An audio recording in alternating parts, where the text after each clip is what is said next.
हरे कृष्णा। राधे राधे। आप सभी का स्वागत है मेरी YouTube चैनल किस्से किरदारों के में।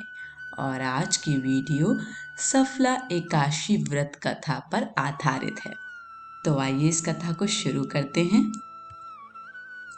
मोक्षदा एकादशी की व्रत कथा को सुनकर अर्जुन ने प्रसन्न होते हुए कहा, हे कमल नयन, मोक्षदा एकादशी की व्रत कथा सुनकर मैं धन्य हो गया। हे मधुसूदन, अब आप पौष मास के कृष्ण पक्ष की एकादशी की महिमा बताने की कृपा करें। उस एकादशी का क्या नाम है, उस दिन किस देवता की पूजा होती है और उसके व्रत का विधान क्या है, मुझ पर कृपा करते हुए यह सब आप मुझे विस्तार पूर्वक बताएं। अर्जुन की जिज्ञासा सुन श्री कृष्ण ने कहा, हे कुंती पुत्र, तुम्हारे प्रेम के कारण मैं तुम्हारे प्रश्नों का विस्तार सहित उत्तर देता हूँ। अब तुम इस एकादशी व्रत का महात्म्य सुनो। हे पार्थ, इस एकादशी के द्वारा भगवान विष्णु को शीघ्र ही प्रसन्न किया जा सकता है। पौष मास की कृष्ण पक्ष की एकादशी का नाम सफला है।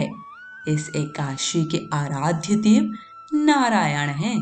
इस एकादशी के दिन श्रीमन नारायण जी की विधि के अनुसार श्रद्धा पूर्वक पूजा करनी चाहिए। हे पांडु नंदन, इसे सत्य जानो कि जिस तरह नागों में शेषनाग, पक्षियों में गरुड़, ग्रहों में सूर्य चंद्र, यज्ञों में अश्वमेध, देवताओं में भगवान विष्णु श्रेष्ठ हैं, उसी प्रकार व्रत में एकादशी व्रत श्रेष्ठ है। हे अर्जुन, एकादशी का व्रत करने वाले व्यक्ति भगवान श्री हरि को अति प्रिय हैं। इस एकादशी में नींबू, नारियल, नैवेद्य आदि अर्पण करके भगवान नारायण की पूजा करनी चाहिए। मनुष्य को 5 सहस्त्र वर्ष तपस्या करने से जिस पुण्य का फल प्राप्त होता है, वही पुण्य श्रद्धा पूर्वक रात्रि जागरण सहित सफला एकादशी का उपवास करने से मिलता है। हे कुंती पुत्र, अब तुम सफला एकादशी की कथा ध्यान पूर्वक सुनो। प्राचीन समय में चंपावती नगरी में महिष्मान नामक एक राजा राज्य करता था। उसके 4 पुत्र थे। उसका सबसे बड़ा लुम्पक नाम का पुत्र महापापी और दुष्ट था। वह हमेशा पर स्त्री गमन में तथा वैश्याओं के यहाँ जाकर अपने पिता का धन व्यय किया करता था। देवता, ब्राह्मण, वैष्णव आदि सुपात्रों की निंदा करके वह अति प्रसन्न होता था। सारी प्रजा उसके कुकर्मों से बहुत दुखी थी, परंतु युवराज होने के कारण सब चुपचाप उसके अत्याचारों को सहन करने को विवश थे और किसी में भी इतना साहस नहीं था कि कोई राजा से उसकी शिकायत करता।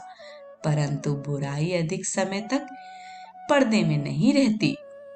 एक दिन राजा महिष्मान को लुम्पक के कुकर्मों का पता चल ही गया। तब राजा अत्यधिक क्रोधित हुआ और उसने लुम्पक को अपने राज्य से निकाल दिया।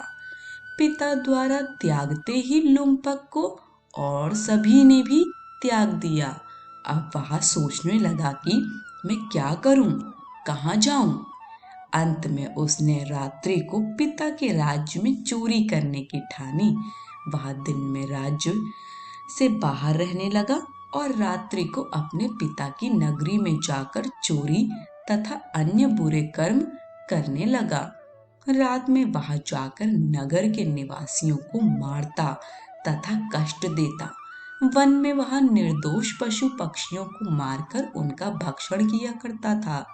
किसी किसी रात जब वहां नगर में चोरी आदि करते पकड़ा भी जाता, तो राजा के डर से पहरेदार उसे छोड़ देते थे। कहते हैं कि कभी कभी अनजाने में भी प्राणी ईश्वर की कृपा का पात्र बन जाता है। ऐसा ही कुछ लुम्पक के साथ भी हुआ। जिस वन में वह रहता था वह वन भगवान को भी बहुत प्रिय था। उस वन में एक प्राचीन पीपल का वृक्ष था तथा उस वन को सभी लोग देवताओं का क्रीड़ा स्थल मानते थे। वन में उसी पीपल के वृक्ष के नीचे महापापी लुम्पक रहता था। कुछ दिन बाद पौष मास के कृष्ण पक्ष की दशमी के दिन वस्त्रहीन होने के कारण लुम्पक तेज ठंड से मूर्छित हो गया। ठंड के कारण वह रात को सो न सका और उसके हाथ पैर अकड़ गए। वह रात बड़ी कठिनता से बीती, किंतु सूर्य के उदय होने पर भी उसकी मूर्छा नहीं टूटी। वह ज्यों का त्यों पड़ा रहा। सफला एकादशी की दोपहर तक वह पापी मूर्छित ही पड़ा रहा। जब सूर्य के तपने से उसे कुछ गर्मी मिली तब दोपहर में कहीं उसे होश आया और वह अपने स्थान से उठकर किसी प्रकार चलते हुए वन में भोजन की खोज में फिरने लगा। उस दिन वह शिकार करने में असमर्थ था, इसलिए पृथ्वी पर गिरे हुए फलों को लेकर पीपल के वृक्ष के नीचे गया। तब तक भगवान सूर्य अस्ताचल को प्रस्थान कर गए थे। भूखा होने के बाद भी वह उन फलों को ना खा सका, क्योंकि कहाँ तो वह नित्य जीवों को मारकर उनका मांस खाता था और कहाँ फल।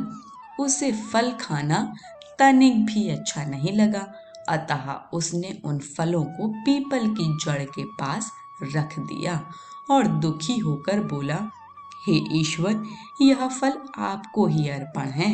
इन फलों से आप ही तृप्त हों। ऐसा कहकर वह रोने लगा और रात को उसे नींद नहीं आई।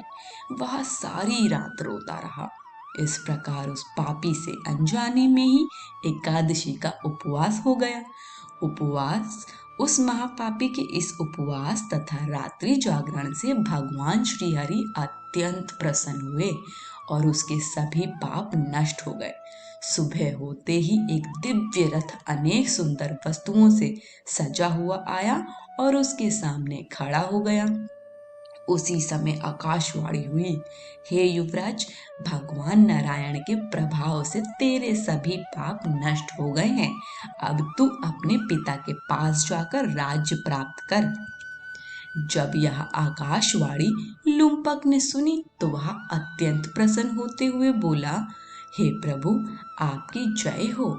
ऐसा कहकर उसने सुंदर वस्त्र धारण किए और फिर अपने पिता के पास गया। पिता के पास पहुंचकर उसने सारी कथा पिता को सुनाई। पुत्र के मुख से सारा वृत्तांत सुनने के बाद पिता ने अपना सारा राज्य तक्षण ही पुत्र को सौंप दिया और स्वयं वन में चला गया। अब लुम्पक शास्त्रानुसार राज्य करने लगा। उसकी स्त्री, पुत्र आदि भी श्री विष्णु के परम भक्त बन गए। वृद्धावस्था आने पर वह अपने पुत्र को राज्य सौंपकर भगवान का भजन करने के लिए वन में चला गया और अंत में परम पद को प्राप्त हुए। हे पार्थ, जो मनुष्य श्रद्धा व भक्ति पूर्वक इस सफला एकादशी का उपवास करते हैं उनके सभी पाप नष्ट हो जाते हैं और अंत में मुक्ति प्राप्त होती है।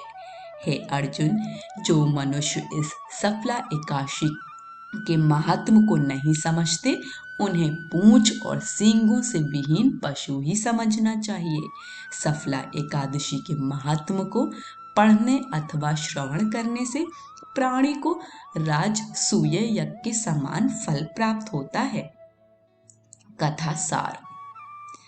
यह सफला एकादशी की कथा हमें भगवान के अति कृपालु होने का भान कराती है। यदि कोई मनुष्य अज्ञानवश भी प्रभु का स्मरण करे तो उसे पूर्ण फल की प्राप्ति होती है। यदि मनुष्य निश्चल भाव से अपने पापों की क्षमा मांगे तो भगवान उसके बड़े से बड़े पापों को भी क्षमा कर देते हैं। लुम्पक जैसा महापापी भी भगवान श्री हरि की कृपा से वैकुंठ का अधिकारी बना। आज की कथा यहीं समाप्त होती है। कथा पसंद आई हो तो कमेंट बॉक्स में फीडबैक देना मत भूलिएगा। वीडियो को लाइक शेयर करें और चैनल को सब्सक्राइब करें। सभी को हरे कृष्ण, राधे राधे।